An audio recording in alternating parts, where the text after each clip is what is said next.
I was standing in that hospital corridor, my son's blood still staining my shirt, when my mother's voice came through the phone speaker like shattered glass. "He's probably fine, Clara. You always make everything so dramatic." My father's laugh echoed in the background, bitter and cruel. "Let the kid die, he's just making your life miserable anyway." Those words. Those exact words as my 6-year-old son lay in emergency surgery with a fractured skull. That was the moment I knew I would never speak to them again. But before I tell you how I got here, before I explain why I chose silence as my weapon, I need you to understand something. If you've ever felt invisible in your own family, if you've ever begged for help and been met with mockery, if you've ever wondered whether you're strong enough to walk away from people who share your blood, then this story is for you. Please hit that like button, subscribe to hear more stories like this, and drop a comment telling me if you've ever had to make an impossible choice. Your support means everything. Now, let me take you back to where it all began. The story really starts years before that terrible October afternoon. It starts with my entire childhood, a slow accumulation of small cruelties that I'd learned to accept as normal. My mother, Martha, was the kind of woman who wore pearls to the grocery store and judged everyone by the square footage of their homes. She'd grown up poor in rural Kentucky and married my father, Frank, precisely because he promised her escape from that poverty. He delivered. Frank worked in auto sales management, made decent money, and bought her the suburban Detroit house with the manicured lawn and 3-car garage that she'd dreamed of. When Leo was 5, something shifted in me. We were at a family gathering, one of Frank's work retirement parties. All his colleagues were there with their families, showing off grandchildren, passing around photos. Leo approached Frank shyly, wanting to tell him about a butterfly he'd seen in the yard. Frank looked down at him with pure irritation and said, loudly enough for others to hear, "Why don't you go find something to do? The adults are talking." The dismissal was humiliating. I saw other people exchange glances. One of Frank's colleagues, a kind-faced older man, crouched down and talked to Leo about butterflies himself, making up for my father's cruelty. Driving home that night, with Leo asleep in his car seat, I felt something harden in my chest. I started actively planning my escape, no longer just saving money but researching apartments, calculating exactly how much I'd need for first month, last month, deposit, utilities. I was so close. Just a few more months and I'd have enough. Then came that gray October Sunday. I'd agreed to come over and help them prepare for an inspection from their homeowner's insurance. Martha had been even more critical than usual all morning, following me around, pointing out everything I was doing wrong. The vacuum lines in the carpet were crooked. I'd used the wrong cleaner on the granite. I'd put the dish towels back folded incorrectly. "How are you 32 years old and still can't do basic household tasks properly?" she snapped. I bit my tongue as always, focused on finishing so Leo and I could leave. He'd been playing so nicely outside, bouncing his ball against the garage door, staying out of their way like I'd asked. I checked on him every few minutes through the kitchen window, watching his little body move with unself-conscious joy. He waved at me and I waved back, mouthing that we'd leave soon. Frank was in his recliner, drinking his 3rd beer of the afternoon, shouting at a football game on television. Martha was inspecting the bathroom I'd just cleaned, making dissatisfied noises. I was in the kitchen rewashing dishes that were already clean because she'd decided they still had spots. Then I heard it, that sound that every parent fears, that lives in your nightmares. The squeal of tires trying to stop but not stopping fast enough. The crunch of metal hitting something solid. And Leo's scream, a sound I'd never heard him make before, high and terrified, and then suddenly, horribly cut off. The glass I was holding dropped from my hands. I didn't feel it shatter.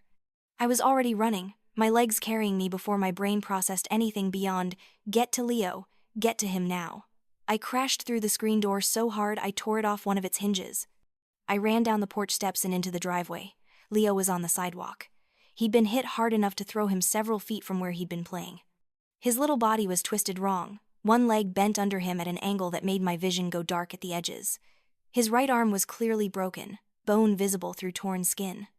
But it was the blood that made me scream. So much blood, pooling under his head, running into the cracks in the concrete, soaking into his hair. His eyes were half open but unfocused, rolling back.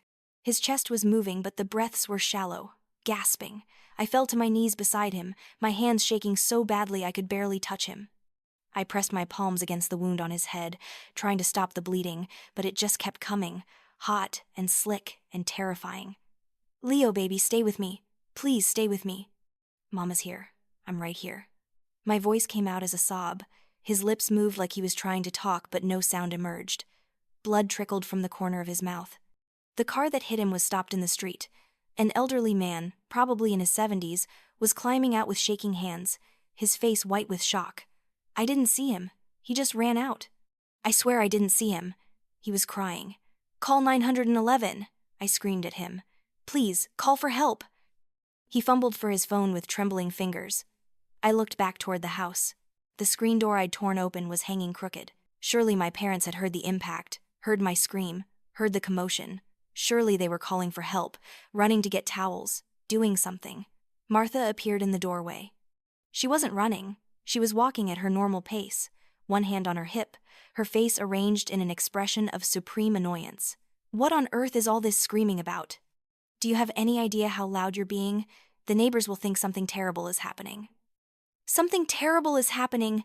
I was hysterical now, my voice raw. Leo's been hit by a car. We need an ambulance. Please, Mom, please call 911. She came down the steps slowly, as if walking to inspect a broken sprinkler rather than her grandson's dying body. She looked at Leo with the same expression she'd used to examine a broken plate. Assessing. Calculating. Irritated. Oh, for heaven's sake. He probably just bumped his head. You're being completely hysterical as usual. He's bleeding. I held up my hands, red and dripping. Look, please. Frank had appeared behind Martha. He had his beer can still in his hand, taking a casual sip as he surveyed the scene. His eyes moved from Leo to me to the elderly driver who was now on the phone with 911, and back to Leo. His face showed no concern. Only annoyance that his Sunday afternoon had been interrupted. The kid's fine, he said flatly. Kids bounce. Stop being so dramatic. I stared at them in disbelief so profound it felt like a physical blow. Leo is making a horrible wet gurgling sound now, blood bubbling from his nose. His eyes had rolled back fully. He was dying right in front of them, and they were acting like he'd scraped his knee. He's not fine, I shrieked. Can't you see? Please, please just call for help. The old man is already calling, Martha said with exaggerated patience, as if explaining something simple to someone very stupid. What do you expect us to do? We're not doctors. You could show some basic human concern. The words tore out of me. He's 6 years old. He's your grandson. Frank's face darkened. Don't you raise your voice at your mother. This is your fault for not watching him properly. We've told you 1,000 times he's too wild, too undisciplined. This is what happens when you let children run around unsupervised. Leo's body jerked. A seizure. I'd seen enough medical shows to know that was bad. Really bad. I pulled off my shirt, leaving me in just my bra, and pressed the fabric against his head wound, trying desperately to slow the bleeding. My jeans were soaked in his blood. My arms were covered in it. Please, I begged, looking up at my parents with tears streaming down my face. Please help me. I can't lift him myself and I'm scared to move him wrong. Please just help me get him inside until the ambulance comes, please. Martha's lip curled. And get blood all over my clean house? Absolutely not. You're not bringing that mess inside. The words didn't make sense. I couldn't process them. What? You heard me. You've already made enough of a spectacle. The Hendersons are watching from their window. The whole neighborhood is going to talk. She gestured at the small crowd of neighbors who had emerged from their houses, drawn by the commotion. This is mortifying. Frank took another drink of his beer. Then he said the words I will never, ever forgive. The words that killed any remaining love I might have had for them. Honestly, Clara, maybe it's better if the kid doesn't make it. He's been nothing but a burden on you since he was born. You can't hold down a decent job because of him. You can't move out because of him. Your whole life is ruined because of that mistake. He pointed at Leo with his beer can, casual and callous. If he dies, maybe you can finally get your life together. Meet a decent man, have a real family. The world went completely silent. I couldn't hear the elderly driver talking to 911. I couldn't hear the neighbors murmuring. I couldn't hear the distant wail of sirens that must have been approaching. All I could hear was my own heartbeat, loud and angry in my ears, and Frank's words echoing, maybe it's better if the kid doesn't make it. Martha nodded in agreement. Your father has a point. The boy has been a financial and emotional drain. Perhaps this is God's way of giving you a second chance. Don't waste it by becoming hysterical. She actually smiled, a small, cold smile. Between you and me, I never wanted grandchildren anyway. Too much responsibility. Something in me shattered completely in that moment. It wasn't gradual. It was instant and absolute, like a bone breaking clean through. I looked at them, really looked at them, and saw them for exactly what they were. Not flawed people trying their best, not parents who loved me imperfectly, but cruel, narcissistic monsters who were telling their daughter to let her child die because he inconvenienced them. Leo's breathing was getting weaker. I could feel his heartbeat under my palm, fluttering and irregular. He had minutes, maybe less. I made a decision. "You're right about one thing," I said, my voice suddenly calm, cold, completely steady. I looked directly into my mother's eyes, then my father's. "My life is about to change completely, but not in the way you think." I gathered Leo into my arms as gently as I could, cradling his broken body against my bare chest. He was so light, so small. I stood up on shaking legs. The elderly driver had finished his call and approached cautiously. "The ambulance is coming, maybe 5 minutes. I'm so sorry. I'm so sorry." "It's not your fault," I told him quietly. Then I looked back at my parents, standing on their perfect porch in front of their perfect house. "But they are." "Don't you dare blame us for your inadequate parenting," Martha snapped. "This is exactly what I'm talking about. No personal responsibility. If you'd been watching him properly instead of worrying about our clean dishes, this wouldn't have happened." Frank nodded. "When this is all over, when you've dealt with whatever medical bills come from this, don't bother coming back here. We're done enabling your bad choices. He's your problem, not ours. And don't even think about asking us for money. We've already wasted enough resources on you." I started walking, away from them, toward the street where I could hear sirens getting closer. Every step was agony. Leo's blood was running down my stomach, soaking into the waistband of my jeans. But I kept walking. Frank called after me. "And don't bring police to our door. We had nothing to do with this. This was your negligence." Martha's voice followed, shrill and imperious. "You're making a scene, Clara. The whole neighborhood can see you half-dressed and covered in blood. Have you no shame?" I reached the street just as the ambulance pulled up. 2 paramedics jumped out, taking in the scene instantly. One of them, a woman with kind eyes and capable hands, gently took Leo from my arms. "We've got him, Mama. What happened?" "He was hit by a car. Maybe 10 minutes ago. He had a seizure. He's bleeding from his head and his arm is broken and his breathing is wrong, and please save him. Please." The words tumbled out in a rush. The second paramedic wrapped a blanket around my shoulders, covering my bare torso. They worked with practiced efficiency, getting Leo onto a gurney, attaching monitors, starting an IV. I climbed into the ambulance with them, never taking my eyes off my son's face. As we pulled away, I looked back one time. My parents were still on their porch. Frank had gone back inside. Martha was talking to Mrs. Henderson from next door, probably already crafting her version of events, the one where she was the victim of a dramatic, ungrateful daughter. I turned away and never looked back again. The emergency room was a blur of fluorescent lights and urgent voices, and people in scrubs moving too fast. They wheeled Leo away immediately, through doors I couldn't follow through. A nurse guided me to a small room and helped me wash some of Leo's blood off my hands and arms. Someone gave me hospital scrubs to wear since my jeans were ruined and I had no shirt. I sat in a hard plastic chair and stared at my phone. I should call someone. But who? James was long gone, no forwarding number, completely checked out of our lives. I had no real friends. My parents had isolated me so effectively that I couldn't think of a single person to call who would care. I must have been in shock because I didn't cry. I just sat there, numb and cold despite the blanket, watching the clock on the wall tick forward. 1 hour, 2 hours, 3. Finally, a doctor appeared. He looked tired, his scrubs stained with what I knew was my son's blood. "Mrs. Chen?" I didn't correct him about the Mrs., I just nodded. "Your son is out of surgery. He had a skull fracture with significant subdural hematoma, which means bleeding in his brain. We had to relieve the pressure and stop the bleeding. He also had a compound fracture of his radius and ulna in his right arm, which we've set and casted. He's lost a lot of blood, but we've transfused him. Is he going to be okay?" My voice sounded like it was coming from very far away. "The next 72 hours are critical. If he makes it through that without complications, his prognosis is good. But I need to be honest with you." He sat down beside me, his voice gentle but serious. "If you'd arrived 30 minutes later, we wouldn't be having this conversation. Your son would have died. You saved his life by getting him here when you did." The words hit me like a physical blow. 30 minutes.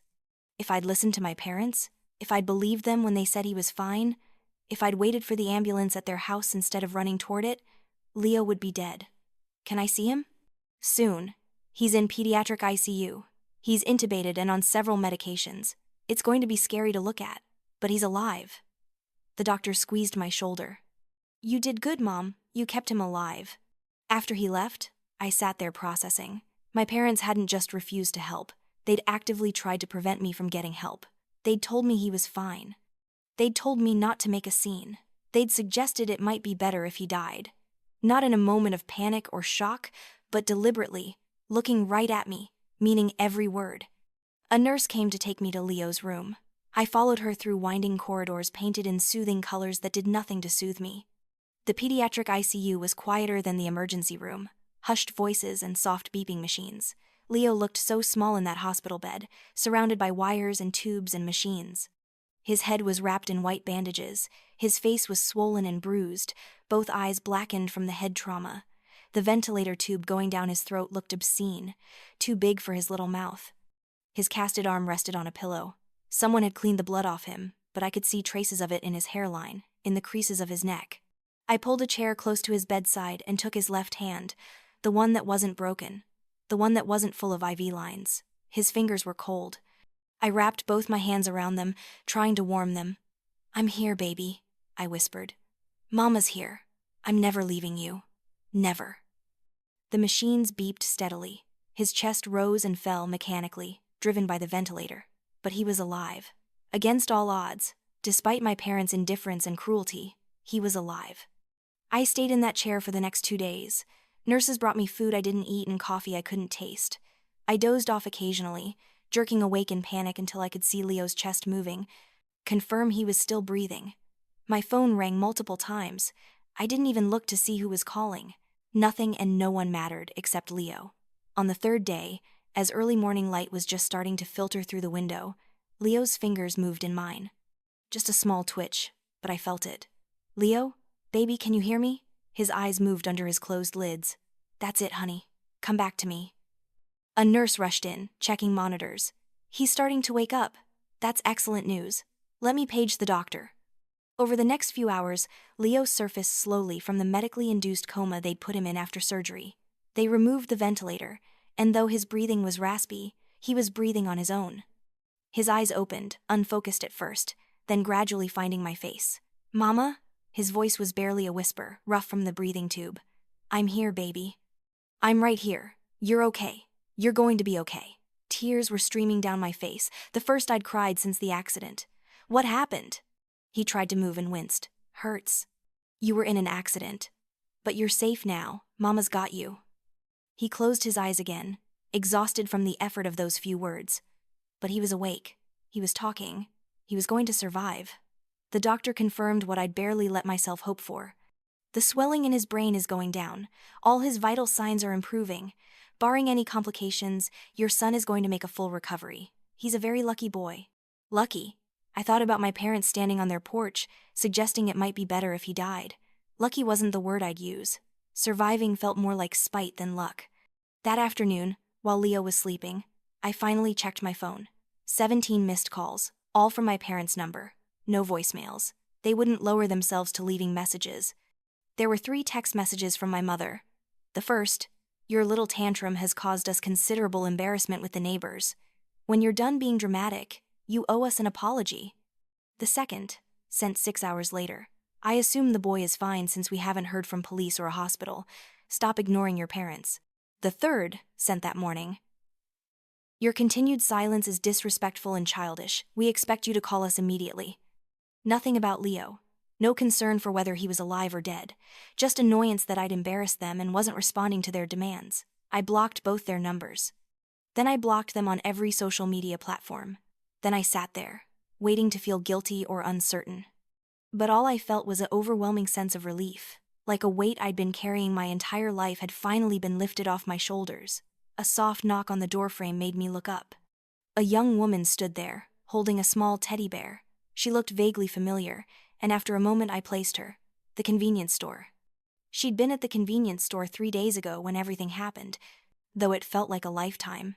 Had it really only been 3 days? I hope you don't mind me coming by, she said hesitantly. I work at the store where you came in. I heard what happened after you left. I've been calling the hospital to check on your son, and they finally said he was doing better. I just wanted to see if you needed anything. I stared at her. A complete stranger had been calling to check on Leo. My parents hadn't even bothered to call the hospital once to see if their grandson was alive. Thank you, I managed. I'm Clara. Beth, she said, coming into the room. She set the teddy bear on the nightstand near Leo. I brought this for him. My nephew loved this same bear when he was in the hospital last year. I thought maybe... Something in me cracked open.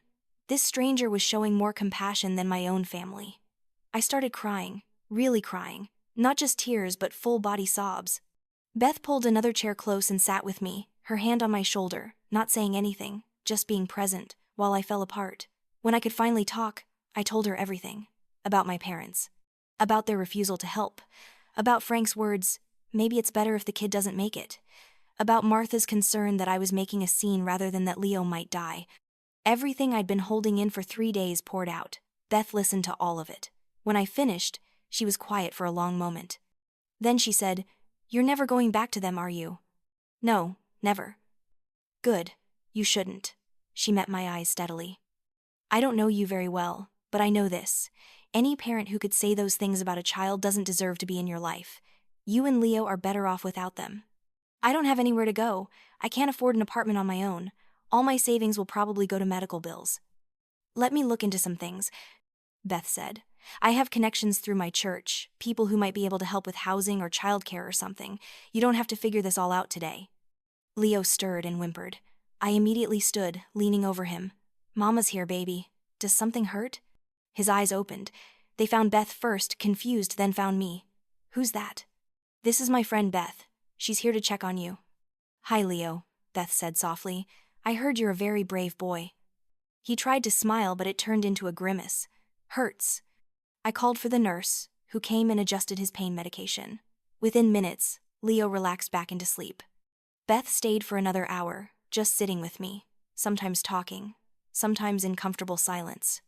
Before she left, she gave me her phone number. "Call me if you need anything, even if it's just to talk, okay?" After she left, I held that piece of paper with her number and realized something profound. I'd been so focused on my parents' cruelty that I'd forgotten kindness existed. But it did. In strangers who helped when family wouldn't. In Beth's gentle concern. In the nurses who brought me coffee even though I wasn't their patient. In the elderly driver who'd called 911 and stayed at the scene, who'd sent flowers to Leo's room with a card that simply said, "I'm so sorry." Leo stayed in the hospital for 8 more days. Each day he got stronger. The swelling in his face went down. His headaches decreased. He started eating solid food, started smiling at the nurses' jokes, started being himself again. The doctors were amazed at his recovery. "Kids are resilient," they kept saying. But I knew better. Leo wasn't resilient because he was a kid. He was resilient because he was loved, because I'd fought for him, because I'd run through rain carrying his broken body, because I'd refused to listen when I was told to give up on him. Beth visited every day. She brought books to read to Leo, coloring books when he was well enough to hold crayons, puzzles, and small toys. She brought me changes of clothes from a thrift store, food from her restaurant job. She sat with Leo when I needed to shower or handle paperwork. She became essential. "Why are you doing all this?" I asked her one evening after Leo had fallen asleep. "You don't even know us." She thought about it for a moment. "When I was 19, I got pregnant. My parents kicked me out. They were very religious and said I'd shamed them. I ended up living in a shelter, had my baby, gave her up for adoption because I couldn't care for her." Her voice was steady, but her eyes were sad. "Nobody helped me. Everyone judged me. I decided then that if I ever had a chance to help someone else who was struggling, I would. So when I saw you run into that store, terrified and covered in blood, begging for help, I just thought, here's my chance to be the person I needed back then. I'm sorry that happened to you. I'm okay now. It was 10 years ago. I've made peace with it, but I remember what it felt like to be alone and desperate." She squeezed my hand. "You're not alone, Clara. You've got me." She meant it. When Leo was discharged, Beth had already found us a small apartment above a laundromat. It was tiny, barely 400 square feet, with a galley kitchen and a bathroom the size of a closet. But it was ours. The landlord, a friend of Beth's from church, had agreed to waive the first month's rent and reduce the deposit.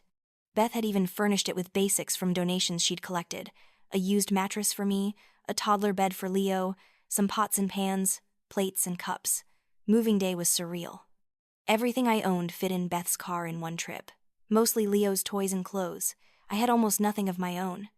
At my parents' house, I'd lived out of a suitcase, never fully unpacking because Martha said she didn't want me taking up closet space. I didn't tell my parents I was moving. I didn't tell them Leo had survived. I didn't tell them anything. To them, we'd simply vanished. That first night in our apartment, with Leo tucked into his little bed with his stuffed animals around him, I sat on the floor of our empty living room and felt something I'd never felt before: peace. It was quiet.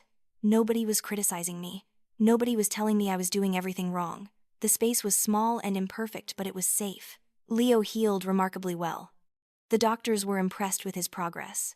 Within 3 weeks, he was running around our small apartment, the scar on his forehead still red but healing, his casted arm not slowing him down at all.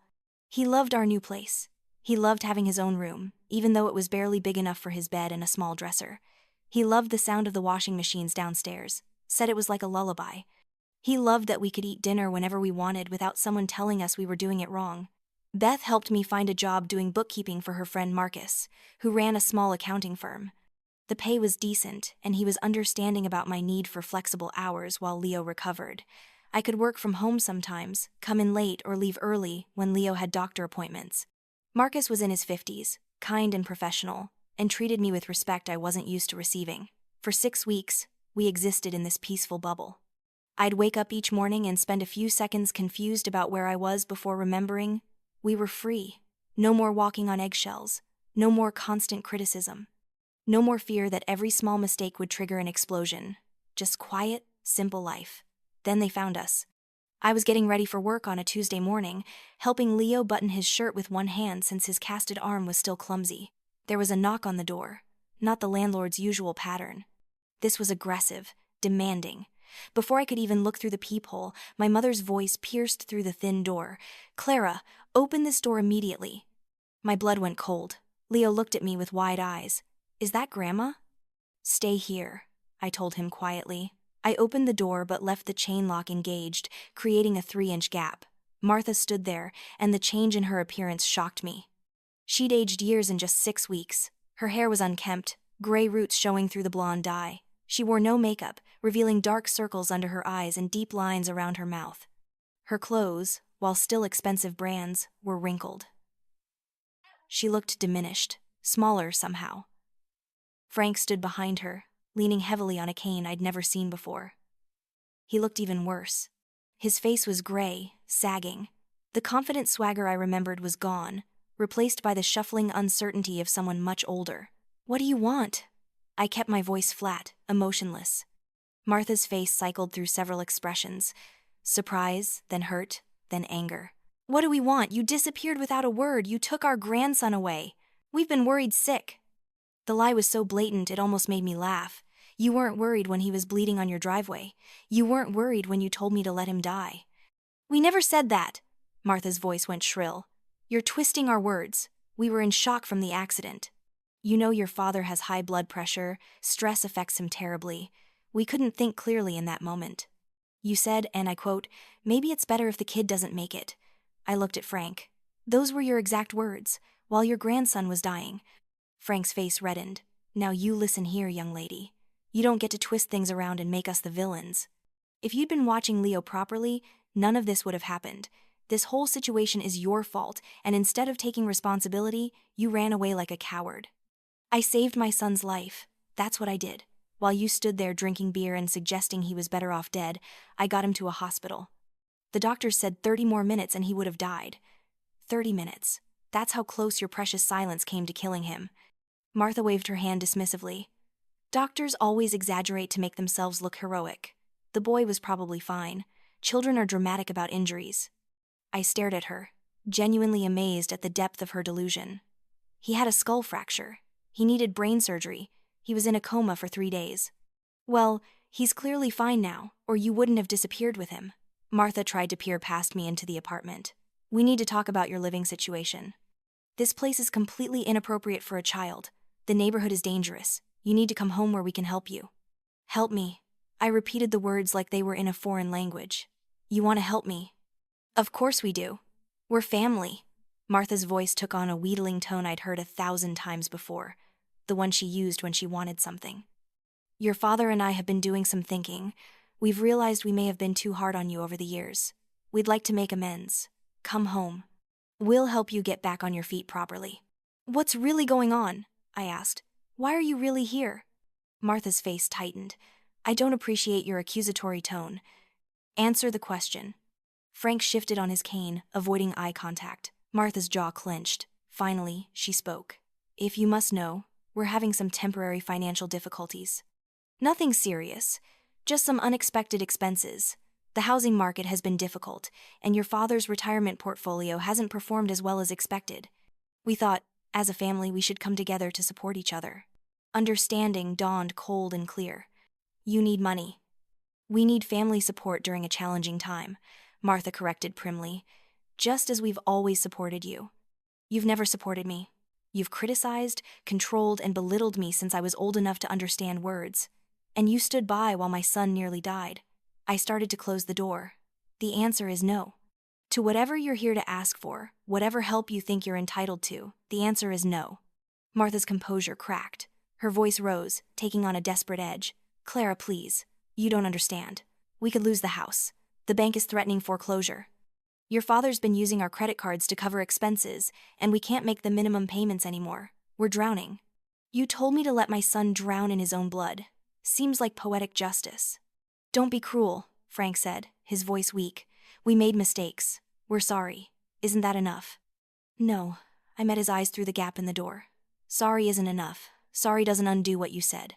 Sorry doesn't erase the fact that you valued your Sunday afternoon beer more than your grandson's life. Sorry is just a word you're saying because you need something from me. We're your parents, Martha said, tears forming in her eyes.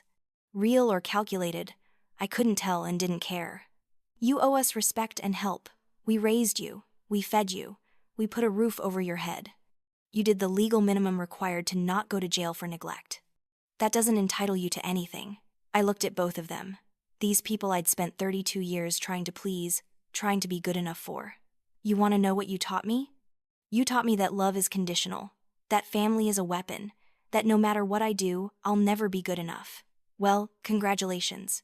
I learned the lesson. And the lesson is that I don't need you. Leo doesn't need you. We're better off alone. You can't mean that, Martha whispered. I've never meant anything more in my entire life.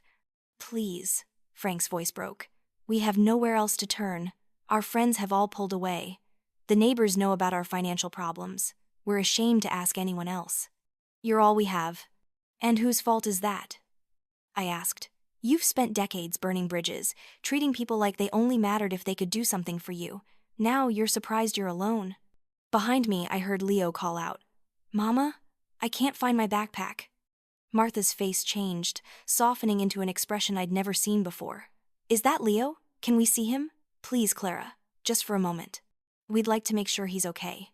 Every instinct in my body screamed no, but a small, traitorous part of me wondered if maybe this could be a turning point, if maybe my parents had actually learned something, changed somehow, if maybe Leo deserved the chance to have grandparents who loved him. I made a decision I would regret. One moment, through the door, that's all. I turned and called to Leo. Come here, baby. He appeared, his backpack already on his shoulders, his casted arm making the weight sit crooked. He saw the partially open door, saw the shapes beyond it, and his whole body went tense. Who is it? Your grandparents wanted to see that you're okay. Leo approached slowly, cautiously, staying close to my legs. He looked through the gap in the door at Martha and Frank. His face was unreadable. Martha put on her warmest smile, the one she used for her church friends. Hello, Leo. My goodness, you've gotten so big. How are you feeling, sweetheart? Leo looked up at me, then back at them. When he spoke, his voice was small but clear. You said it was better if I died. The silence was absolute. Martha's mouth opened and closed. Sweetheart, no. You must have misunderstood. Grandma would never say something like that. I heard you. Leo's voice grew stronger. When I was hurt, I couldn't move, but I could hear. You said maybe it was better if I didn't make it. You said I was a burden.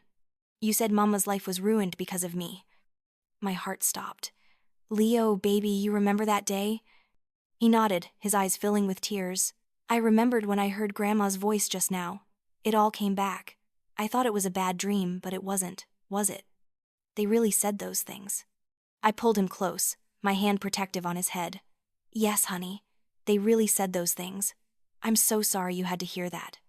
Frank tried to speak. Boy, you have to understand. Adults sometimes say things they don't mean when they're upset. I'm 7 years old and I know you don't tell someone to let a kid die, even when you're upset. Leo pressed his face against my stomach. I don't want to see them anymore, Mama. You don't have to, baby. Never again if you don't want to. I looked at my parents. You heard him. Leave. Now. Clara, please. Martha was crying now. We can explain. We can make this right. There is no explanation that makes what you did acceptable.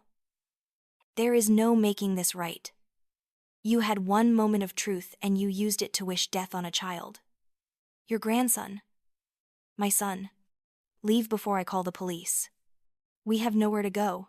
Frank's voice cracked into a shout. Don't you understand? We're going to lose everything. We'll be on the streets. Then you'll understand exactly how I felt when you told me to let my son die. I started closing the door.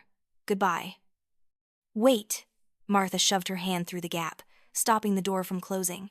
Please, Clara, I'm begging you. Just a loan, just enough to catch up on the mortgage payments. We'll pay you back. With what? You just said you're broke. I tried to close the door, but she kept her hand there, her desperation making her strong. We'll sell things. We'll downsize. We'll figure it out. Please. Your father is sick. His diabetes is out of control because we can't afford his medication. I need surgery on my hip, but we lost our insurance. We're not young anymore, Clara. We can't survive on the streets. For a brief moment I felt it. That old familiar pull. The need to fix things, to help, to be the good daughter. 32 years of conditioning don't disappear just because you want them to. Then Leo's small hand slipped into mine. He squeezed it. And I remembered who I was responsible for, who actually mattered. You made your choices, I said quietly. On that driveway, you chose your pride and convenience over a child's life. You chose cruelty over compassion. Now you have to live with the consequences of those choices. Just like you expected me to live with the consequences of being a single mother. Just like you expected Leo to live with the consequences of being born. We all live with our choices. I pulled the door hard enough that Martha had to jerk her hand back or get it crushed. I threw the deadbolt and then the chain lock for good measure. Through the door, I could hear Martha sobbing. Frank's voice, rough and angry, saying something I couldn't make out. Then footsteps, slow and heavy, walking away. Leo and I stood there for a long moment. Finally, he looked up at me. Did I do something bad? By telling them I heard what they said? Oh baby, no. You did exactly right. You told the truth. And the truth is important. I knelt down to his level. I'm proud of you for being brave enough to say it. I don't want them to die, Mama, even though they were mean. I just don't want them around us. That's very mature of you, Leo. That's called having boundaries. It means you can care about someone's well-being without letting them hurt you. I smoothed his hair back from his forehead, my thumb tracing the scar that had become just another part of his face. They made their choices. What happens to them now isn't your responsibility or mine. But the encounter had shaken something loose in me. That night, after Leo was asleep, I called Beth and told her everything.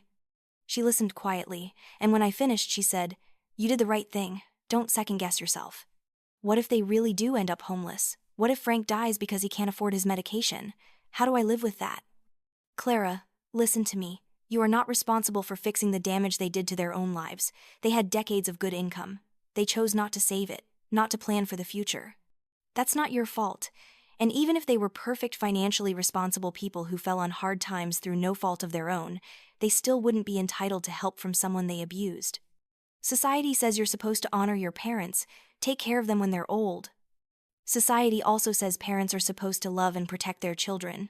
They broke that contract first. You don't owe them anything." Beth's voice was firm. "The fact that you're even feeling guilty shows how deeply they conditioned you. That guilt is their weapon. Don't let them use it on you." She was right. I knew she was right. But knowing and feeling are different things. Over the next 2 weeks, my parents tried everything.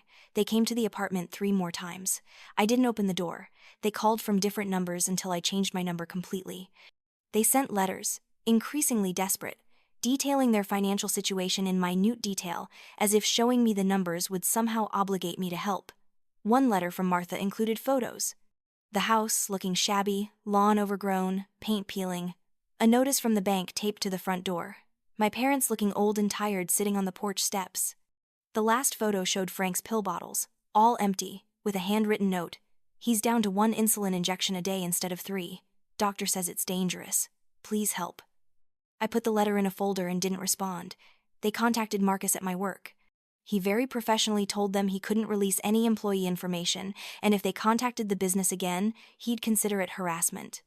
He told me afterward, "Your mother seemed genuinely desperate, but I also got the sense she was trying to manipulate me into pressuring you. I don't know what your situation is and I don't need to, but I want you to know I've got your back." They found Beth somehow and called her. She told them exactly what she thought of parents who'd tell their daughter to let her child die, and then she hung up and blocked them. They even tried to contact Leo's school, claiming they had custody rights and needed to pick him up. The school called me immediately, and I had to bring in documentation, proving I was the only legal guardian. I added my parents to a list of people who were never, under any circumstances, to be allowed near my son. Each attempt made me angrier. Not the hot anger of the immediate aftermath, but a cold, calculated fury. They weren't sorry for what they'd done. They were sorry it had consequences. If I was still financially dependent on them, if I still lived in their house, they wouldn't have changed at all. Their desperation wasn't enlightenment. It was just another form of self-interest. 2 months after they first found us, I got a call from a number I didn't recognize. Against my better judgment, I answered it. A woman's voice, professional and sympathetic. "Is this Clara Chen? This is Sandra Morrison from Adult Protective Services. I'm calling regarding your parents, Martha and Frank Chen." My stomach dropped. "What about them?" "They've been evicted from their home and are currently in a shelter. Your mother listed you as their next of kin." I understand there's been some family conflict, but I wanted to reach out and see if there's any possibility of family support. They're both in quite poor health. They told me to let my son die when he was hit by a car. They stood there watching him bleed and suggested it would be better if he didn't survive. Those are their exact words. "Do you really think I should help them?" There was a long pause. "I see. That certainly provides context. I'm sorry you experienced that." Her voice was genuinely sympathetic. "You're under no legal obligation to provide them with financial or housing support. I just wanted to explore all options before moving forward with other placements." "What kind of placements?" "There are state-funded facilities for low-income seniors, but waiting lists can be long and conditions vary. Your father will likely qualify for Medicaid, which will help with his medical expenses. Your mother may be eligible for disability if her hip requires surgery. They won't be comfortable, but they'll have basic needs met. That's more than they were willing to provide for their grandson." "I understand. I'll note that family support isn't an option and proceed accordingly." She paused. "For what it's worth, I do this job because I believe everyone deserves dignity in their old age, but I also believe children deserve protection. It sounds like you're doing what you need to do to protect your son." "I am." After we hung up, I sat with my phone in my hand for a long time. I thought about my parents in a shelter, in a state-funded facility with strangers, aging and sick without family. A small part of me hurt at the image, but a much larger part of me remembered Leo's small, broken body, remembered the blood, remembered their laughter and their cruelty. I'd read once that when someone shows you who they are, you should believe them the first time. My parents had shown me who they were for 32 years. The accident had just made it impossible to ignore anymore. That evening, I made Leo his favorite dinner: chicken nuggets shaped like dinosaurs, mac and cheese from a box, and apple slices with peanut butter. We ate on the floor of our living room because our furniture still consisted mainly of donated items, and we didn't have a proper dining table. After dinner, we played Go Fish while Disney music played from my laptop. "Mama," Leo said suddenly, arranging his cards, "are you sad about Grandma and Grandpa?" I thought about lying, giving him the easy answer. But we'd built our new life on truth. A little bit, yes, it's complicated. "How?" "I'm sad that they're sick and struggling. I don't want anyone to suffer, even people who hurt us. But I'm not sad enough to let them back into our lives where they could hurt us again. Does that make sense?" He considered this seriously, his face scrunched in concentration. "Like when Tommy pushed me at school and I told the teacher? I didn't want him to get in trouble, but I also didn't want to play with him anymore." "Exactly like that. You can feel bad that someone is facing consequences and still maintain your boundaries. Boundaries, he repeated, testing out the word. I like that word. It sounds strong. You are strong, buddy. We both are. He smiled and returned to his cards. Got any threes? Over the following months, I heard updates through indirect channels. A distant cousin, the same one who tried to guilt me before, sent occasional messages that I didn't respond to but did read. My parents were in a state facility. Frank's health was declining rapidly. Martha had developed depression and spent most of her days in bed. They'd asked about me and Leo multiple times. They wanted a chance to apologize properly. I never responded. The cousin eventually stopped sending updates. Beth remained my constant support. She and I had become so close that Leo genuinely thought of her as family. When he had his cast removed and we celebrated with ice cream, Beth was there. When he started 3rd grade and was nervous about his new teacher, Beth came over the night before and told him funny stories about her own school days to calm him down. When I got a promotion at Marcus's firm with a significant raise, Beth took us out to dinner at a nice restaurant to celebrate. You're doing it, she said over dessert, watching Leo color on his kid's menu with intense concentration. You're building the life you deserve. We're doing it, I corrected.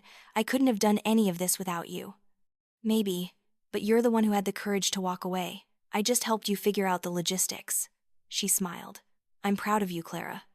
Those words meant more to me than she could possibly know. My parents had never once said they were proud of me. A year after the accident, Leo and I moved to a better apartment. 2 bedrooms, updated appliances, in a safer neighborhood with good schools. Beth helped us pack and move, and Marcus gave me the afternoon off with pay. Our new place had a small balcony where I put 2 chairs and some potted plants. Leo and I would sit out there in the evenings, him doing homework, me reading, or just watching the sunset. One such evening, Leo looked up from his math worksheet. I barely remember living at Grandma and Grandpa's house. Isn't that weird?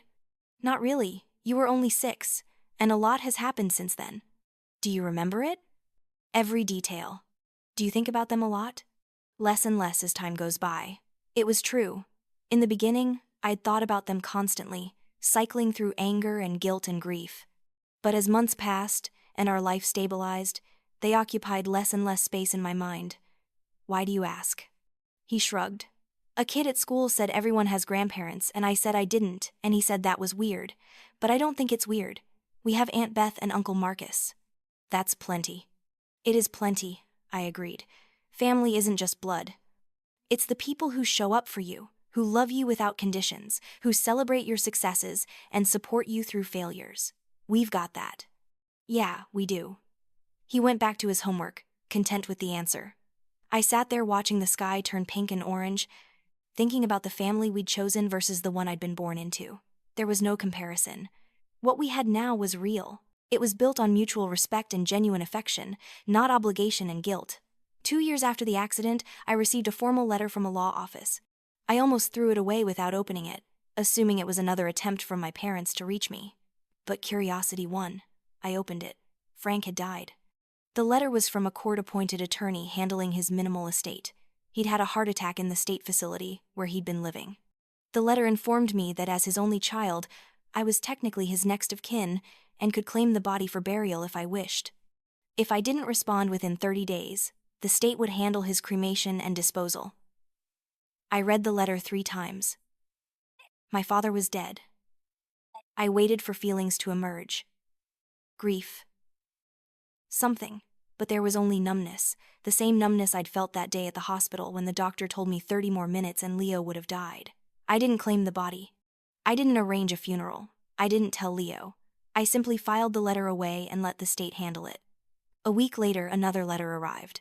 This one handwritten, shaky letters, barely legible. From Martha, Clara, your father is gone. I'm all alone now. I know I don't deserve your forgiveness, but I'm hoping you can find it in your heart to at least speak to me. I don't have much time left. The doctors say my heart is failing. I don't want to die without telling you I'm sorry. Please, just once. Let me see you and Leo. Let me try to make amends. I held the letter for a long time. This was it. The deathbed apology. The final chance at reconciliation that every movie and book said I was supposed to take. The moment where I was supposed to be the bigger person. I threw the letter away. Beth found me sitting on the balcony later, staring at nothing. You okay? Frank died. Martha wants to see me before she dies too. Beth sat down beside me. And? And I don't want to see her. Does that make me a terrible person? No, it makes you a person with healthy boundaries. Everyone says you're supposed to forgive. That holding on to anger is like drinking poison and expecting the other person to die. That I'll regret it if I don't make peace before she's gone. Everyone who says that has never had parents who told them to let their child die. Beth's voice was firm. You don't owe Martha anything. Not your time, not your forgiveness, not your presence at her deathbed. You get to decide what closure looks like for you, and if that means never seeing her again, that's valid. I don't hate her, I said slowly, working through my feelings out loud. I don't feel anything for her, really. She's just a person I used to know who hurt me badly. Is that worse than hate? No, it's actually healthier. Hate still means they have power over your emotions. Indifference means you've moved on. I have moved on. Haven't I? The realization surprised me. I barely think about them anymore. My life is so full of good things that they don't even register. That's healing, Clara. That's what success looks like. I didn't respond to Martha's letter. Over the next 3 months, 4 more letters arrived, each more desperate than the last. I stopped reading them. I just filed them away in a box I kept in the back of my closet, a record of their attempts but nothing more. Then the letters stopped. I assumed it meant Martha had died. I never confirmed it. I never checked death records or called the facility. Her presence or absence from the world made no difference to my life. Leo turned 10, then 12, then 15. He grew into a remarkable young man. Smart, kind, funny, with a strong sense of justice and deep empathy for others. He volunteered at the animal shelter. He stood up to bullies at school. He made friends easily and kept them. He was everything I'd hoped he'd be and more. When he was 16, he came home from school and found me looking at the box in my closet, the one with all the letters from Martha. What are those? I'd been meaning to throw them away for years but never quite did. Letters from your grandmother, from after your grandfather died. Can I read them? I hesitated, but he was old enough for the truth. If you want to. But they're manipulative. She's trying to guilt me into seeing her. He sat on my bed and read through them, one by one. His face remained neutral throughout, giving nothing away. When he finished, he put them back in the box. She says she's sorry a lot but never actually apologizes for what she did. Just sorry things turned out this way. Sorry we're not in contact. Sorry she can't see me. But not sorry for telling you to let me die. I was impressed by his insight. That's exactly right. Did she die? I don't know. Probably. The letters stopped coming 3 years ago. Do you wonder about it, whether she's alive or dead? Sometimes, but not enough to actually find out. He thought about this for a long moment. That makes sense. When something doesn't matter to you, you don't need to investigate it. He looked at me seriously. Do you regret it? Cutting them out? Never, not once. I meant it completely. Every good thing in our life came from that decision. This apartment, my job, your school, Beth, Marcus, all of it. None of it would exist if I'd stayed trapped in their orbit. Then I don't regret it either. He stood and handed me the box. You should throw these away. They're just taking up space. He was right. That evening, after he went to bed, I took the box of letters outside to the dumpster and threw them away. Watching them disappear into the trash felt like a final release. The last thread connecting me to them finally cut. Life continued. Leo graduated high school with honors and got into a good college with scholarships and financial aid I carefully managed. Beth threw him a graduation party in her backyard, inviting all his friends and teachers. Marcus gave him an internship at the firm for the summer, teaching him professional skills. I watched my son surrounded by people who genuinely loved and supported him and felt complete satisfaction. On the day I drove Leo to college for his freshman year, we stopped at a rest area halfway there. We sat at a picnic table, eating sandwiches I'd packed, watching other families do the same thing. A grandmother was taking photos of her grandson in his college sweatshirt. A grandfather was helping load boxes into a dorm cart. Normal, loving family interactions. Do you think they ever regretted it? Leo asked suddenly. Really regretted it, I mean, not just regretted the consequences but the actual choice? I considered the question carefully. I think Martha maybe did, toward the end. I think she understood she'd destroyed the relationship and couldn't fix it. Frank, I doubt it. I think he died believing he was the victim in the story. That's sad.